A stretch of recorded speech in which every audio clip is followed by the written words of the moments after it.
नमस्कार दर्शकों, बात आज की चैनल के कार्यक्रम टॉप 10 में आपका स्वागत है। मैं हूं निपुण भार्गव और पेश है अभी तक की 10 बड़ी खबरें। G7 शिखर सम्मेलन में प्रधानमंत्री मोदी की मुलाकात कई वैश्विक स्तर के नेताओं से हुई। इस दौरान उन्होंने भारत के साथ अन्य देशों के आपसी संबंधों को नई ऊंचाई और सहयोग को और मजबूत बनाने पर चर्चा की। मोदी ने कनाडा के अपने समकक्ष मार्क कार्नी के साथ भी द्विपक्षीय बैठक की। इस मुलाकात के दौरान पीएम ने G7 की मेजबानी सफलतापूर्वक करने के लिए उन्हें बधाई दी। कनाडा के साथ भारत के संबंधों के बारे में प्रधानमंत्री ने कहा कि भारत और कनाडा के बीच रिश्ते अत्यंत महत्वपूर्ण हैं। ऐसे में दोनों नेता करीबी सहयोग के साथ काम करने और इस दोस्ती में नई रवानगी लाने के आकांक्षी हैं। छत्तीसगढ़ के बीजापुर जिले में नक्सलियों द्वारा 3 ग्रामीणों की गला घोंटकर मारने की घटना सामने आई है। पुलिस को सूचना मिली कि नक्सलियों ने आज आत्मसमर्पण कर चुके नक्सली नेता के परिवार पर हमला किया और परिवार के 3 लोगों की रस्सी से गला घोंटकर जान ले ली। इसके अलावा नक्सलियों ने 7 ग्रामीणों के साथ बेरहमी से मारपीट भी की और दर्जन भर ग्रामीणों को अगवा कर लिया। इस वर्ष जनवरी से अब तक राज्य में कोविड-19 से संक्रमित हुए लोगों की कुल संख्या 2108 हो गई है, जबकि इस बीमारी के कारण 31 लोगों की मौत हो चुकी है। हालांकि इसमें से 30 मरीज अन्य बीमारियों से भी पीड़ित थे। महाराष्ट्र में कल कोविड-19 के 67 नए मामले सामने आए और 2 मरीजों की मौत हो गई। स्वास्थ्य विभाग ने बताया कि इन 67 मामलों में से 17 मामले मुंबई से आए हैं। भारतीय मौसम विज्ञान विभाग ने बताया कि दक्षिण पश्चिमी मानसून उत्तरी अरब सागर, गुजरात, विदर्भ, मध्य प्रदेश, छत्तीसगढ़, उड़ीसा, झारखंड, पश्चिम बंगाल और उप हिमालयी पहाड़िया क्षेत्रों तक पहुंच गया है। अगले 2 दिनों तक मानसून के उत्तरी अरब सागर और गुजरात से लेकर राजस्थान, मध्य प्रदेश और पूर्वी उत्तर प्रदेश के कुछ भागों में आगे बढ़ने के लिए परिस्थितियां अनुकूल बनी हुई है। वाणिज्य एवं उद्योग मंत्री पीयूष गोयल आज से अपने 2 दिवसीय दौरे पर लंदन जाएंगे। इस दौरान वह ब्रिटिश समकक्ष जोनाथन रेनॉल्ड्स के साथ Bharat Britain free trade agreement के कार्यान्वयन पर चर्चा करेंगे। इसके अलावा वह IGF में प्रमुख सत्रों में भी भाग लेंगे। एक सरकारी अधिकारी ने बताया कि इस यात्रा में दोनों मंत्री FTA पर बातचीत करने वाली टीमों से मिलकर अब तक हुई प्रगति का मूल्यांकन करेंगे, साथ ही समझौते को अंतिम रूप देंगे और कार्यान्वयन के लिए एक स्पष्ट और समयबद्ध रोडमैप तैयार करेंगे। फ्रांस के राष्ट्रपति इमैनुअल मैक्रों ने घोषणा की कि अगले साल G7 शिखर सम्मेलन फ्रांस के एवियन शहर में आयोजित किया जाएगा।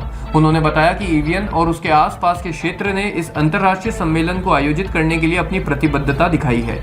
पत्रकारों से बात करते हुए मैक्रों ने कहा कि एवियन फ्रांसीसी स्पा शहर है और अपने खनिज जल के लिए जाना जाता है। भारत ने अपने छात्रों को निकालने के लिए ईरान में अर्मेनिया के राजदूत से बात की है। छात्रों को अर्मेनिया बॉर्डर पर नौरदूत चौकी में बसों से निकाला जाएगा।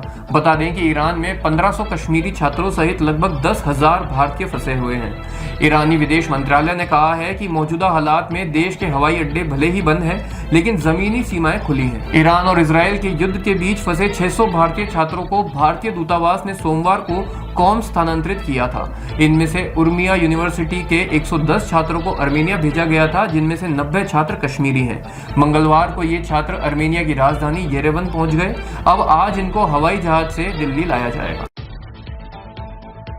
G7 शिखर सम्मेलन के लिए प्रधानमंत्री नरेंद्र मोदी की कनाडा यात्रा पर कांग्रेस सांसद शशि थरूर ने कहा कि G7 अब दुनिया की 7 सबसे बड़ी अर्थव्यवस्थाएं नहीं है, क्योंकि भारत और चीन वहां हैं और इस तर्क के अनुसार उन्हें G7 का हिस्सा होना चाहिए। हमारे प्रधानमंत्री के लिए उनसे बात करने का अवसर मिलना, उनके साथ भूमिका निभाना, अपनी चिंताओं को उनके साथ साझा करना हमेशा बहुत महत्वपूर्ण होता है। उन्होंने कहा कि मुझे यकीन है कि जब प्रधानमंत्री वहां होंगे तो बहुत महत्वपूर्ण बातचीत होगी। कांग्रेस सांसद जयराम रमेश ने कहा कि 37 दिनों तक प्रधानमंत्री ने कुछ नहीं कहा और आज हमें बताया गया है कि उन्होंने राष्ट्रपति ट्रंप के साथ 35 मिनट तक बातचीत की। प्रधानमंत्री ने राष्ट्रपति ट्रंप से जो कहा उसका एक रीड आउट है। राष्ट्रपति ट्रंप ने व्हाइट हाउस से एक बयान भी जारी किया है। दोनों बयानों में अंतर है। एक बयान है कि प्रधानमंत्री ने राष्ट्रपति ट्रंप से कहा कि अमेरिका की कोई भूमिका नहीं है, हम मध्यस्थता को अस्वीकार करते हैं, लेकिन 37 दिनों तक प्रधानमंत्री चुप रहे। प्रधानमंत्री कल या परसों सर्वदलीय बैठक क्यों नहीं बुला सकते? विपक्षी दलों और नेताओं को विश्वास में लें और वही बात कहें जो आज विदेश सचिव ने कही है। जातिगत जनगणना अधिसूचना पर कांग्रेस सांसद मणिकम टैगोर ने कहा कि सरकार द्वारा जनगणना की घोषणा की गई है जो 2021 में होनी थी, लेकिन कोविड महामारी के कारण इसमें देरी हुई।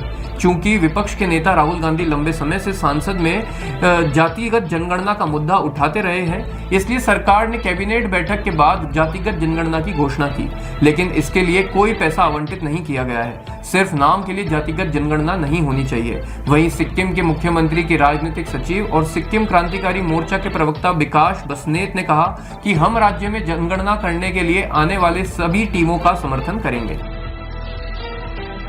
टॉप 10 में अभी के लिए इतना ही। अगले कार्यक्रम सुपर 30 में आपसे फिर मुलाकात होगी। तब तक के लिए आज्ञा दीजिए। नमस्कार।